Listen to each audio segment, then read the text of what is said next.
welcome to another episode of the Evil and Eerie Podcast. We don't even know what episode we're on at this point, so it's anybody's guess. You haven't been keeping track? No. I think 13, but don't quote me on that. I think we're on 13. And welcome. We are back with another fun episode. Today, someone is eating a Pokemon bowl. It's a Pokeball. We have a very exciting case that we are going to cover because it's one that has a lot of theories. It's really crazy. It is the disappearance of the Sodder children. And if you don't know what that case is, stay tuned. We are going to tell you because it's a really weird case about kids that went missing without a trace. Weird. So, as I said, welcome. I have a funny story to share that has nothing to do with Evil and Eerie. Okay. So my grandparents came over for the Memorial Day weekend. Nice. Mm-hmm. And so Mary Lou, which is my grandmother's name, was telling a story that she ordered a couple of pairs of shoes from Boscov's. Okay. And so she was expecting the delivery to come from Amazon. And so Amazon pulled up on the day before Memorial Day. Or no, sorry, 2 days before. So Saturday. Pulled up, and this guy brought her package. Now, she did not look at the design of this package, and she did not look at who it was addressed to. She kind of just grabbed... She just assumed it was hers. Yep. Okay. Yes. Because it was her house, after all. Although she does... Although she does have tenants that live in the floor. Sometimes Mary Lou... Well, I don't know. The package was a couple of days late, so she figured it was hers. Yeah, but how do you not look at who it's from or who it's to? I don't know. I don't know. Okay. Probably because I don't know. Okay. She doesn't order a lot of things online. So she's like, this is a new experience for her. And so anyways, she does not look at who it is addressed to, and she does not look at the design on the packaging. All she does is when the guy comes with the package, she goes, "Ooh, I've been waiting for this. I'm so excited." And so the guy just kind of like looks at her. And so she then studies the package and realizes that it is for one of her tenants. And so she goes, "Oh, well that's..." And so then my grandfather comes over and he flips the package over and finds that there is the Victoria's Secret logo on the packaging. This man thought that my grandmother ordered panties from Victoria's Secret because that's what was in there. I love that. The tenant said. So that was... We were dying. That was funny. So imagine you were an Amazon driver delivering Victoria's Secret wear, and an older woman goes, "Oh, I'm excited. I've been waiting for this." Oh my gosh, that's so awkward. Oh my God. Especially, and if you all knew my grandmother, she's a very religious woman. Even better. Huh? Even better. Yeah. So that was our fun story of the week. And she didn't open the package, but she thought it was for her. So. Did you ever get the shoes? They still haven't come. Oh, no. Poor grandma. It's okay, she has other shoes. Anyway, so Michelle is going to look for our entertaining story of the week in our new segment, which we always forget the name of. Oh boy. But I feel like nothing I found is like that, like interesting. Oh, so we're not going to have the segment this week, I guess. She was about to give up, but me saying that. I feel like I've already announced all of these. Well, this is spicy this week. Look up funny. You can't just look it up. I'm still stuck on the buy one, get one for Tucci's, honestly. Yeah, that was her latest send to me. Oh, you said Eliana's is a Tuesday deal. Yes. We should do that. That's the scary news of the week. What? Ileana's buy one, get one free? Yeah.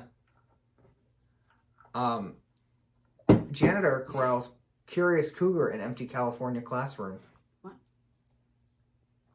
Oh, Las Vegas is now no longer allowing Elvis-themed weddings. What? Why? I don't know. Sonic workers flee from large snake found behind fryer in Georgia. Don't go to the Sonic. There was a Sharkano that erupted. Who? A Sharkano? Was it shaped like a shark? No, so there was an underwater volcano that they discovered was filled with like mutated sharks, and it was about to erupt, and it just erupted, I think, today. Oh. All right, let me find something. See? That's a good one. This is so spicy. Home that inspired The Conjuring sells for more than $1.5 million. And it's in Rhode Island. I did not know that. So it's called Kavachi. It's in the Southwest Pacific Ocean. So there was it was 6 days ago. NASA images reveal Sharkano eruption where sharks live near active water. Like the whole thing is like they're in like acidic water, so they're like kind of like mutated. Oh. And it just erupted, so it's like what happened to all the sharks? Are they just like out there now? There could be one in your bowl. That's probably it. Yeah. That's probably the most interesting thing I read today. 329 years later, last Salem witch who wasn't is pardoned. Yeah. Man in wig throws cake at glass protecting Mona Lisa. Oh, I saw that. Yeah. He threw cake. I didn't know that part. Rude. Pool noodle fight over the name Josh again attracts hundreds. Nearly 8,000-year-old skull found in Minnesota River. Sorry, I'm having fun with this. The news is interesting.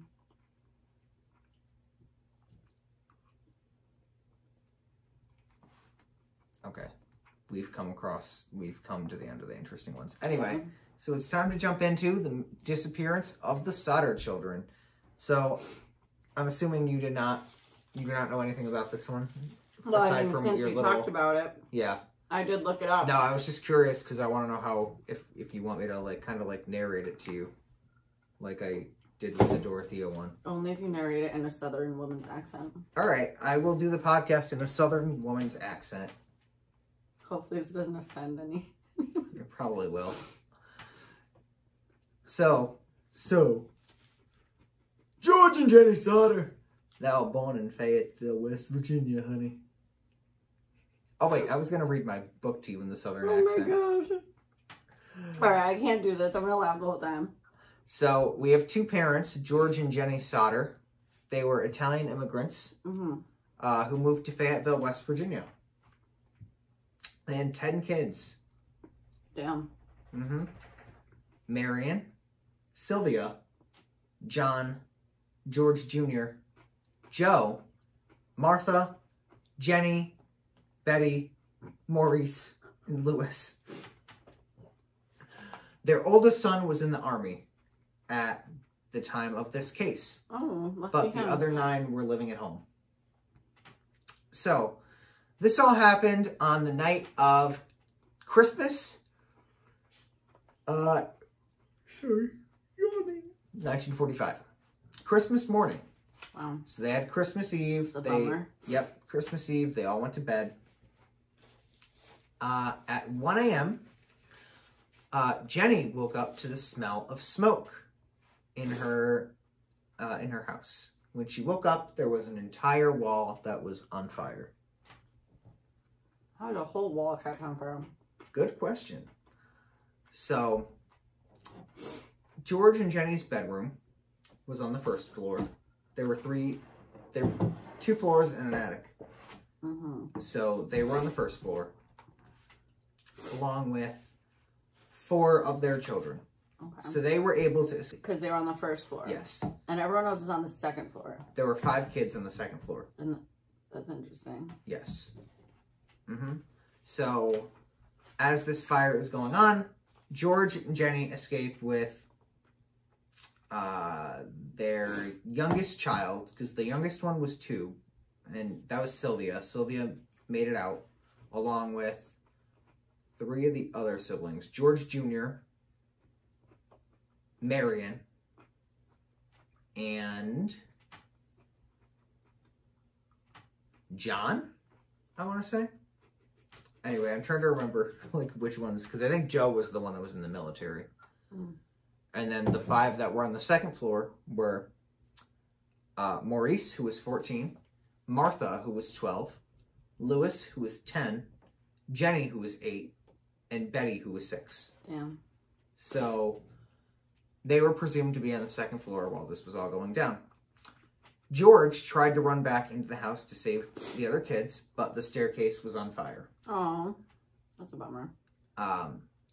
45 minutes later, the entire house had burned. Oh my God, get it together. To the ground. Sorry, I'm like tired all of a sudden. You gotta start like drinking Red Bulls before these.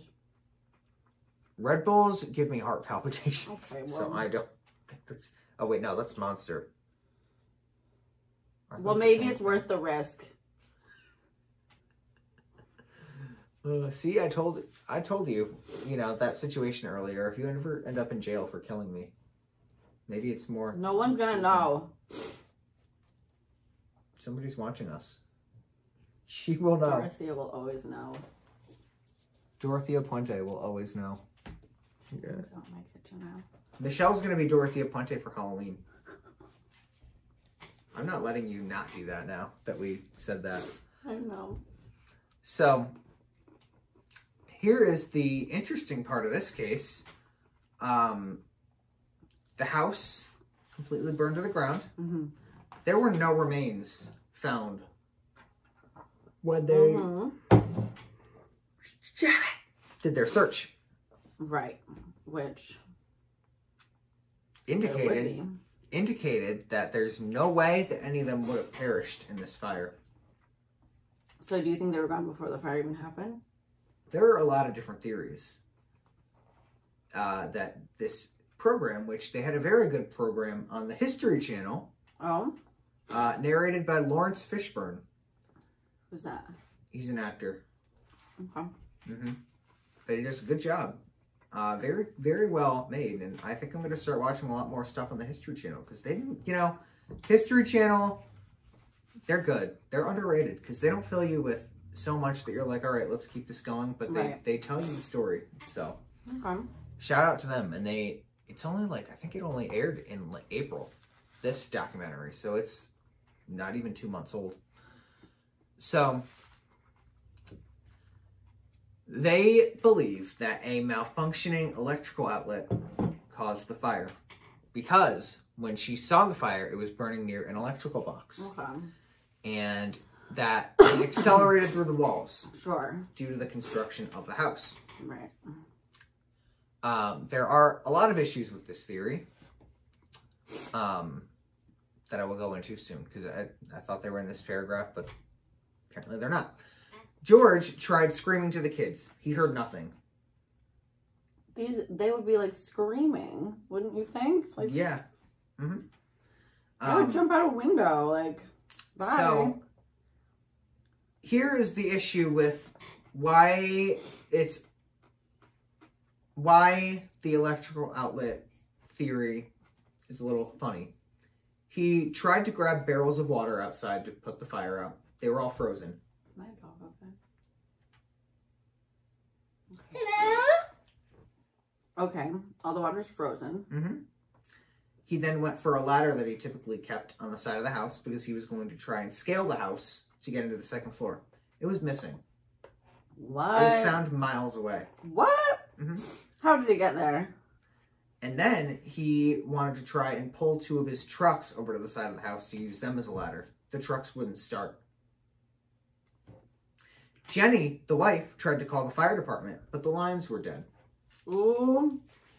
She sent Marion to go next door to ask the neighbors for help, but they also could not reach the police. Wow. Or the fire department, Even the neighbors. Well, they let her in, but the phone lines were cut. This is getting sus. Yeah, yeah. So, a passing motorist offered to alert the authorities as he drove into town, That's nice which of he them. did. 7 hours after the fire started was when was when people came. The trucks arrived, and they determined fairly quickly that it was the electrical outlet that caused You're killing the vibe here.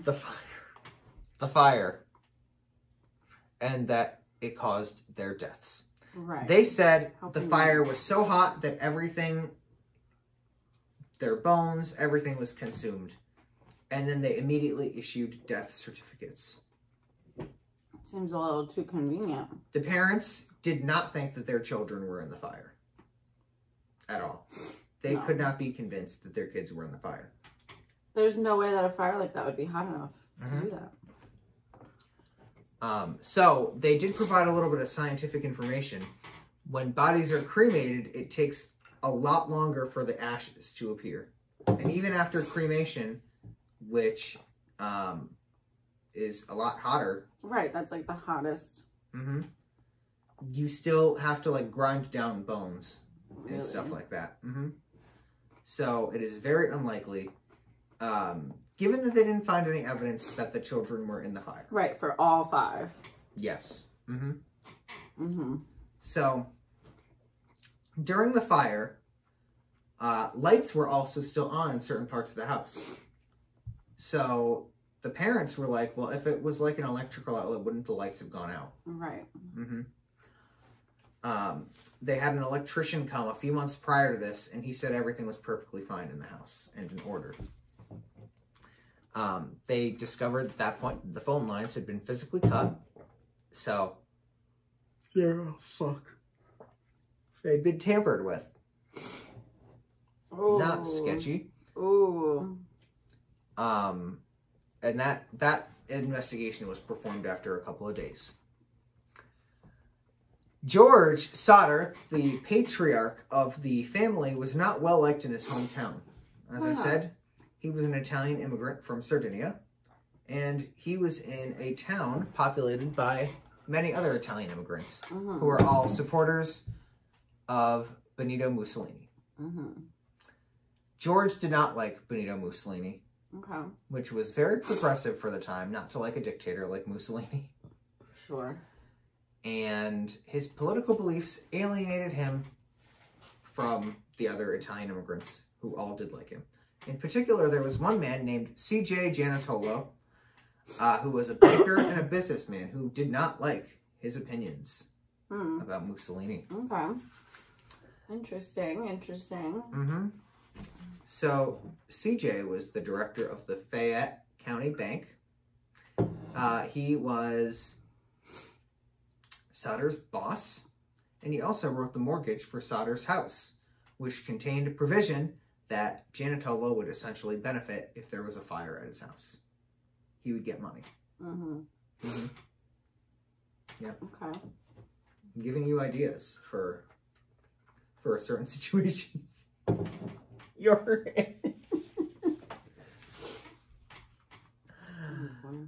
Pretend you didn't hear that. So, obviously, it would be illegal for somebody to hold financial interest in somebody else's property today. Right.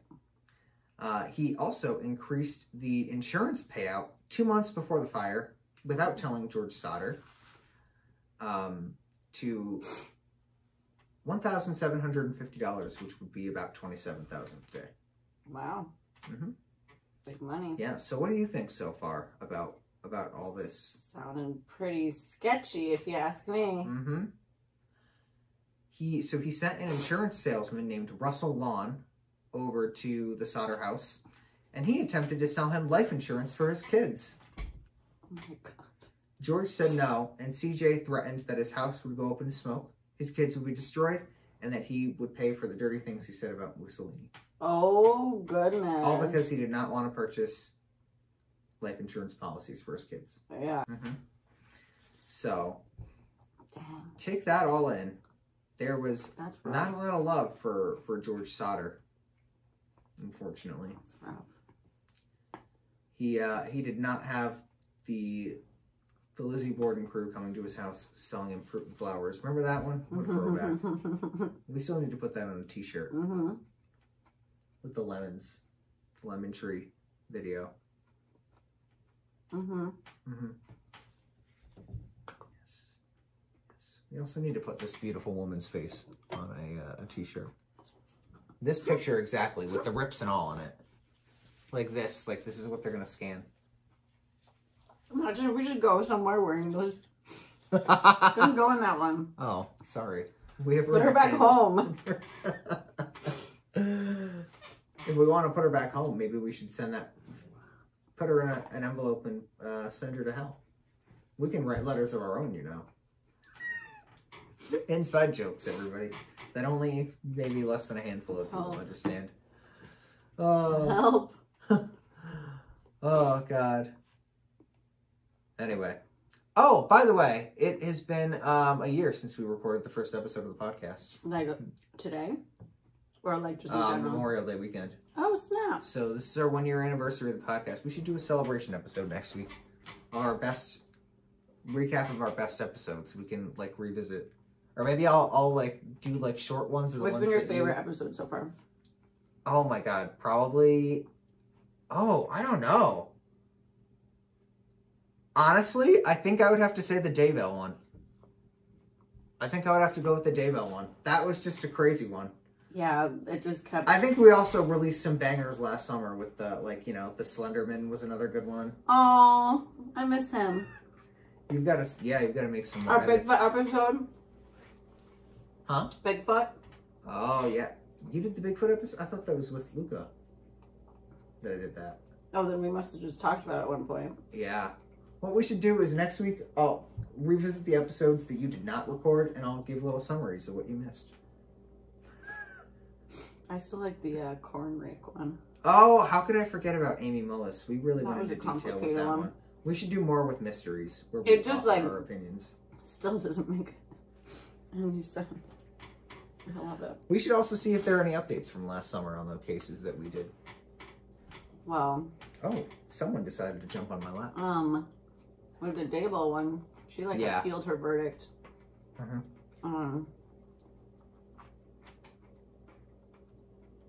Yeah.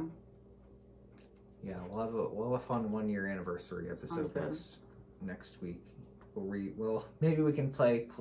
We can be a episode of us reacting to one-liners that we've had. Anyway,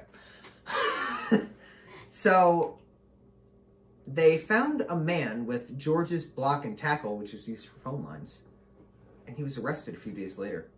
But he claimed that the fire had already started, and he used it as a distraction to steal the block and tackle. They are not certain to this day whether he was connected to C.J. Giannotolo. Interesting. So George began to look for his kids on his own. He started doing his own investigations because law enforcement was not helping at all. Local law enforcement. In 1969, he had an excavation done on the house that burned down. Yeah. Potential human remains were found. There was a human vertebrae of a man between 16 and 24 years old. Okay. His oldest child at the time was 14. So, I mean, it... And also to only find one person? Yeah. So they were male. Maurice could have been the only possible match because he was 14. But there was no charring on the bones. And, so they couldn't have been from a burn victim. So someone's just buried there. Awkward. Oh, that's another murder. Yeah. It was one of Lori Daybell's kids. That's where she... I mean, that would have been in the garden, though. My mistake. My mistake. Oh, you know, another good episode was the Brokeberg episode. What? What the hell was that documentary called? Abducted in Plain Sight. Oh my! I don't make me relive that. That still is like the weirdest. Oh, God. How could I forget about that one? That was just like. And the Hotel Cecil one. Oh, that was a good one. Oh God. So they put up a billboard offering $5,000 the family, Mm-hmm. and then it went up to $10,000 rewards for people with information. The billboard stayed up for a couple of decades. It was put up in 1952. They didn't take it down until '89. Wow. Mm-hmm.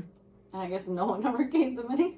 Oh no, they got information, but like nothing that actually like was real. Well, that's kind of up to your discretion. Okay, tell me more. Because it could. So Ida Crutchfield came forward with some information. She ran a motel. Ida. Do you like that name? No. Why? I don't know. Oh. Have you heard that name before? No. Really? Maybe. Oh, it's like an older name, Ida. A week after the fire, so she did not come forward with this information until 7 years later because she didn't know that she didn't know about the case. Where was she from? Charleston, West Virginia, which was, I think it's in the other part of the state. Oh. So she did not know until she saw the billboard, basically. And this is in the this is 1952. Okay. So word didn't spread. True. As no Facebook? I think they were in the beginning stages. A week after the fire, she said that she spotted 4 kids that matched the description of the kids that went missing. They had 2 men and 2 women with them, and they were speaking Italian. Mm. She tried to talk to the kids, but the adults would not let it happen. Oh, snap. They did rent out a few rooms, but left very early the next morning. Mm-hmm. Like I said, this info did not come out until 1952. Wow. There are many other tips and stories from a lot of people who came forward. Like one woman said she saw them in a car being operated by a stranger. Another woman owned a diner and said they were at her restaurant with a stranger. So a lot of tips. But this is kind of the evil and eerie one, the creepy one. In 1967, a letter came to their house. A letter? A letter. A letter? A letter. Okay. What did it say? I miss you. I miss us. I miss the way. No.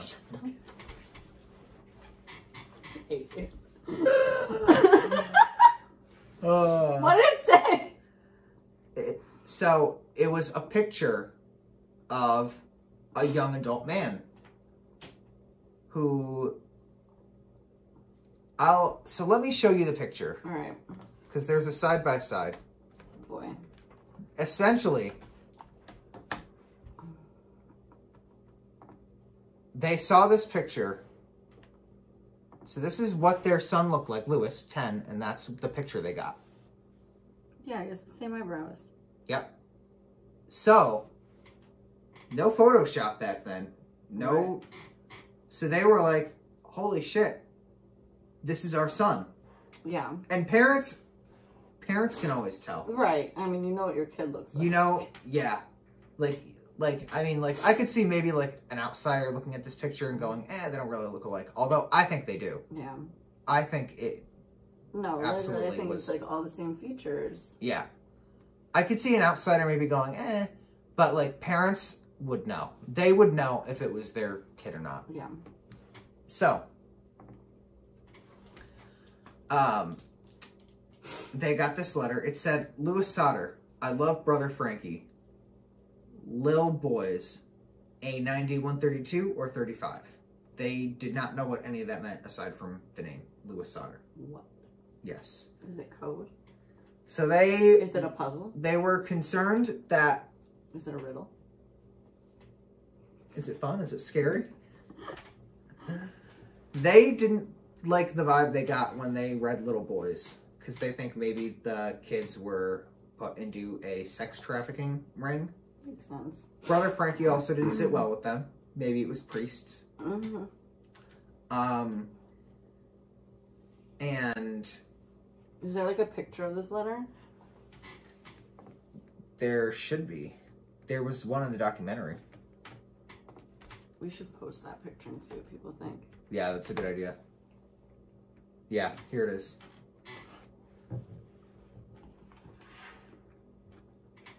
It actually says Lila, but I mean, it's not legible regardless. What the hell are those numbers? So the numbers were the only thing they were able to figure out, and I will explain that. Okay, please do. I'm on the edge of my seat. The way you said that was so... The nonchalant way, and I'm on the edge of my seat. Like, sounds like a dying goth. So George would, whenever he got a lead, he would travel, regardless of how far it was. Yeah, that's your kid. Yeah. And so, this was around the time zip codes were implemented. And obviously, we don't have those zip codes in the country, but other countries do. Mm-hmm. So, 90-132, A stands for area. 90-132 or 35, meaning they didn't know the zip code, matched Palermo, Sicily. Oh, wow. Mm-hmm. Which is, Sicily's part of Italy. And that's where they were from. Made them think that the children were abducted by the mob and taken to Palermo. Love that. So they hired a private investigator to go down to Kentucky, who they never heard from or saw again. So he either took the money and run, or he found something he shouldn't have, and he was killed. Dang. Ooh. Mm-hmm. They hired another private investigator who was able to get some information, and he did determine that whatever happened was not an accident. Breakthrough. Okay. Well, I guess for 1960s, I guess that shit was breakthrough. Like, I'm not paying for that. Yeah. That's all you got? Jenna?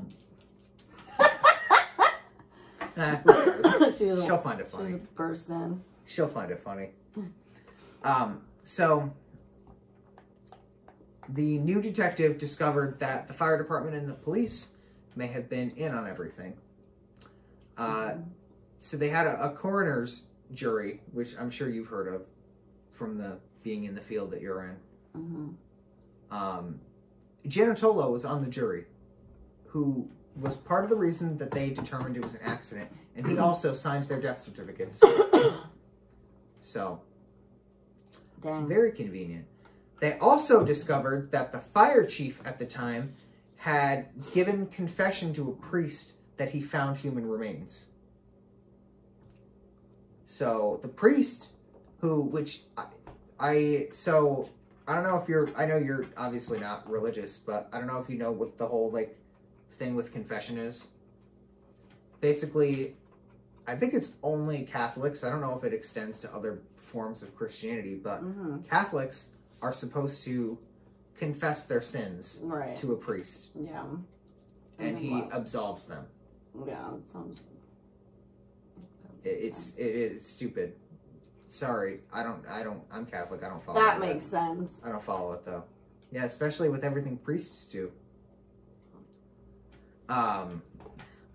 So I guess priests are, regardless of what they hear in confession, they are not allowed to, you can confess murder in confession. Priests are not allowed. Yeah, honestly, priests are not allowed to go forward with that information, according to the church. And if the church finds out... Do they burst into flames? They do, actually. Sister would not be happy with that.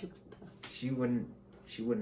But they could actually, like, be disbarred from priesthood. If they, yeah, like, it's... Snitches get stitches. So, he did confess. He, like, went to them, the priest, and was like, yeah, he told me he found human remains, and he even knew where.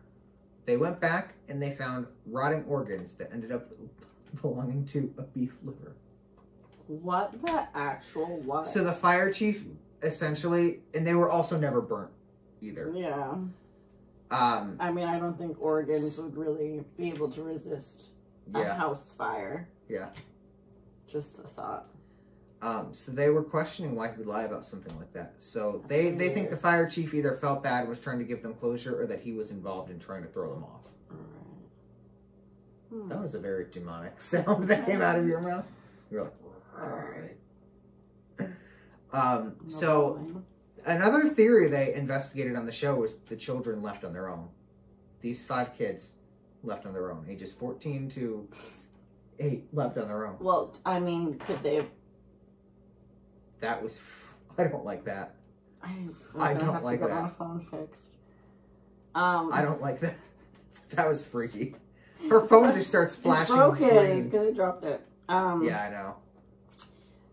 Maybe, like, just saw a black bear near the Polish American Club on Wilson. What? There's a black bear. Like, that's like a couple... It's not like a couple streets out. It's like kind of close.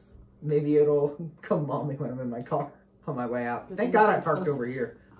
I mean, maybe they were like coerced. Like maybe they were either told like you have to come with us, or like, you know, whatever, like, or told that, I don't know, like threatened or like bribed or something. Because like obviously like they left before, so it's like I feel like they would have noticed if they were like kidnapped. Yeah. Yeah. I mean, yeah, so it's... And it's like convenient that it's like, you know, it was everyone on the top floor. Like there was obviously some kind of like plan to it. Wasn't just like they were like started a fire and then we're like, we're going to snap some kids. It's like they knew which ones. I mean, the only problem with them leaving on their own accord, I mean, I guess it's not really a problem, but like... No, actually, this would support them leaving on their own.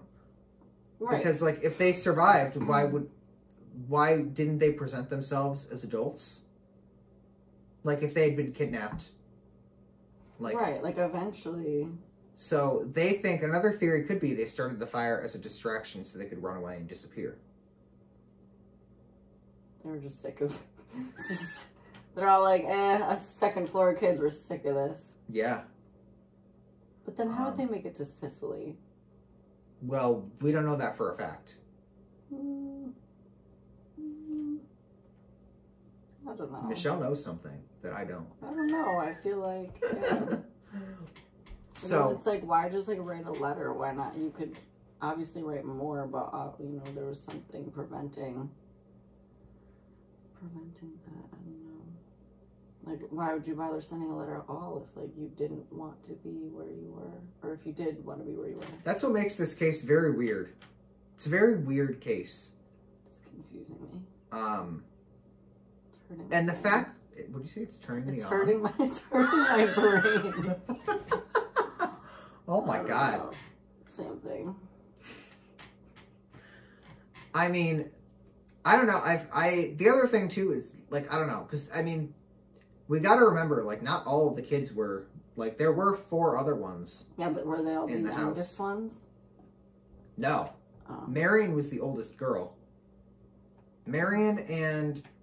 Actually, I want to say only one of them was younger, the 2-year-old. The rest of them were older than the 14-year-old. And then, well, I mean, the other one was in the army, so he was at home. How old were the oldest ones? Let me take a look.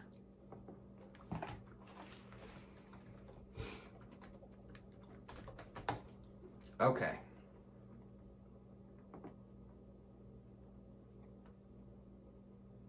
So, John was 23. He did not go missing. George Jr. was 16. He didn't go missing. Sylvia was 2. Joe was the one that was in the army. And then Marion should be the last one. I want to say she was... He must have been like, dang, I made the right choice going to the army. Honestly.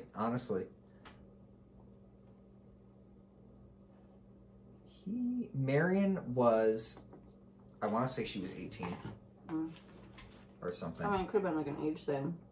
Yeah, it's easier to pass. Revolt. Yeah, pass younger kids off as like your own, but also it's like clearly they didn't want to take care of a 2-year-old. They wouldn't have wanted a 23-year-old because you're an adult. 18-year-old, you're an adult. Yep. And then I mean, it's very true. 16 at that age is like still. So in the same year they got the letter with the picture, a woman in Texas, a letter with information as well. She claimed that she was in a bar with Lewis and Maurice, where Lewis confessed who he was. And so they were like, oh, maybe they're in Texas. They found out that those zip codes that are in Palermo, they also have zip codes in Mexico. which is right near Texas. So they were like, oh, maybe. Ooh, Mexico. So George went to Houston with Of course he did. one of his, because at this point Marion got married, and so he went with his wife's husband. They went together. They could not find. Wait, what? So Marion at this point is married. Oh. Yeah. So her husband went with his father-in-law, George. Gotcha. They could not find the woman that wrote this letter. However, they were able to contact the two men in question. Okay. Who she said were Louis and Maurice. So they went to see him. Okay. This table. Sorry. it's Dorothea. She has gas. Oh, God. She's been eating too many of her cream de mint concoctions. Oh, my God. Ew. So he went to confront them, and he straight up asked if they were his sons, and they said no. Ooh. But apparently, George said it looked like them. And he only had their word. After that, he left. Oh. But he died believing that they were his sons. Yeah. Mm-hmm. So, if that is to be, and again, like I said, parents know. Right. So. There had to have been some kind of, like, they had to have been, like, threatened somehow, like, if they ever, like, tell anyone that they'll, like, yeah, like, kill their parents or something. Mm-hmm. Yeah, imagine. But then it's like, it's a shame this didn't happen. You're really just gonna, like, snag, like, 5 kids and then just, like, have to take care of them? Like, yeah. I don't know. Well, that's why they think it might have been the mob. Yeah, but, like, what does the mob want 5 kids with? Like, to let them live, that's what's, like, makes it even weirder. Maybe they wanted to turn them into Mussolini supporters. Maybe it was, like, a cult. Mm-hmm. Yeah. But I don't know. It's a shame this didn't happen later on. They could have done DNA testing and solved that real quick. Although, well, as I mean, adults, they still they probably could. We're, like... Yeah. I don't know. Mm-hmm. I don't know. I don't know where I was going with that. So, George died 2 years later, 1969. Jenny lived another 20 years. She died in 89. And that's when the billboard got taken down. The youngest, the 2-year-old, Sylvia, died last April in 21. But she has kids and grandchildren who are continuing the search. So, it is possible the 5 that went missing could all still be alive. Morris would be 91. Or, sorry, Maurice. Martha would be 89. Louis would be 87. Jenny would be 85. And Betty would be 83. So, it is possible that some of them are still alive. Wow. So, I would be willing to bet at least one of them is still alive. If they were not killed. True. And I think they need to reveal themselves. Have this message us on Instagram. Let us know. You can come on as a guest. I'm hoping it's Louis, because I want to hear this story about him denying that he was the son. And I also want to see if the picture was him. So Louis, message us. I'm sure Louis is, how old? 87. 87 and listening to our podcast. Anything's possible. Anything is possible. There are a lot of people that are older, like just give us a shout. Mel Brooks. He's a director, not an actor. He's got funny movies. Anyway, he was the one that did Blazing Saddles. You know that one? No. It's very inappropriate. Anyway. So I don't know which theory are you kind of gravitating towards? I think they must have just somehow been, like threatened and like kind of coerced to leave. Mm-hmm. So you don't think they died in the fire? We're ruling that out. No, okay. That was already. I agree. Do you think they were killed, or do you think they let them live? Well, I mean, based off that picture, I mean, that's going from a kid to like an adult, you know? And then it's like to be at a bar, so obviously you're, older, like why bother let them live that long if they weren't gonna live their lives? But yeah, it might have been kind of some like political cult type thing. Like, Yeah. oh, you're not gonna like support whoever, then like we'll take your kids and make them. The thing with the mob Twisted. is, I feel like the mob maybe wouldn't have killed the kids. I feel like if it were like a deranged psychopath, then yes. Yeah, but I feel like it's the mob. They're more of like, they kind of like... They probably put them to work. Because why wouldn't they have killed George? Right. You know? They probably... I think they probably abducted them. Yeah. I don't think they killed them, personally. Yeah, because, I mean, they Yeah. well, they definitely left before the fire. Mm-hmm. And, I don't know, it's like, if you're confronted, like, with your father, and you, like, deny who you are, like, there's some, like, I mean, they reason could have why. been brainwashed. That's what I'm saying, like, Yeah. a cult, like, a political cult type thing. They were also really young, so it's like... That's probably They why could have convinced... Like, they didn't want he the is not. 18 or 23-year-old. They wanted, like, the younger kids Yes. that were more susceptible. Yep. Mm-hmm. And that was probably why it was easy to convince them that they needed to, you know, leave the house. Yeah. Mm-hmm. And I feel like it was something like stay in the house and you're probably going to die, or, like, leave and we'll, like, spare, you know, your family will get out, but Yeah. you won't, like... Kids were especially impressionable in the 40s. Like, I feel like if it happened today, like, people would put up more of a fight. They'd be like... They're just stupid. Like, I know kids today that would try and fight them. Yeah, and then there's all stupid. Yeah, that would help them probably build the fight. They'd be out collecting firewood. Like a year later?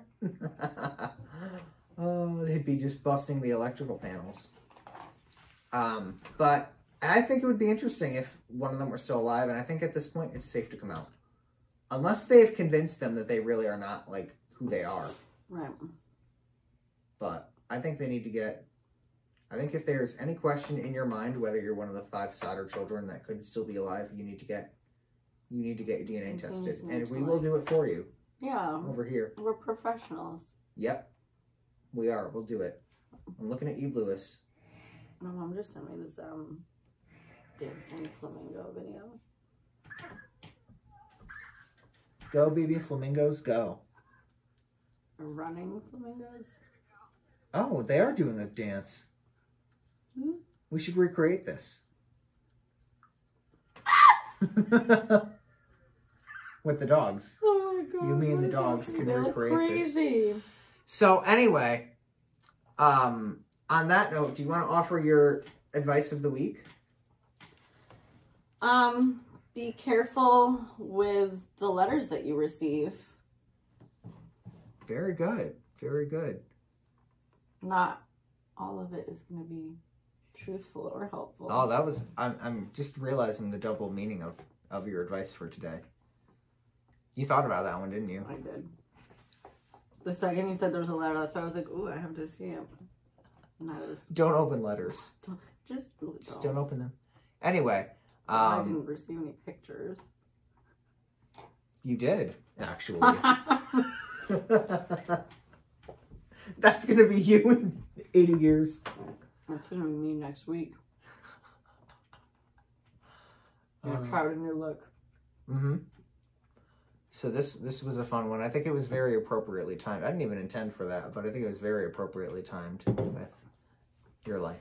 What do you think would happen if someone approached you and tried to coerce you into being kidnapped? I would go. Just like I'm out. I would go. I would say, do you have money? That would be question number 1. Do you have money? Number 2, can I have it?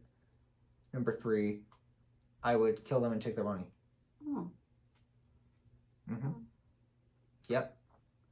And then, with my luck, I would find out they actually only had $9 in their bank account. And that's a wrap. All right, so next week we are going to plan something fun and special for the 1-year anniversary show. Oh, we should bring a game on. We'll bring like the trivia maybe or something. Yeah, I just bought... We'll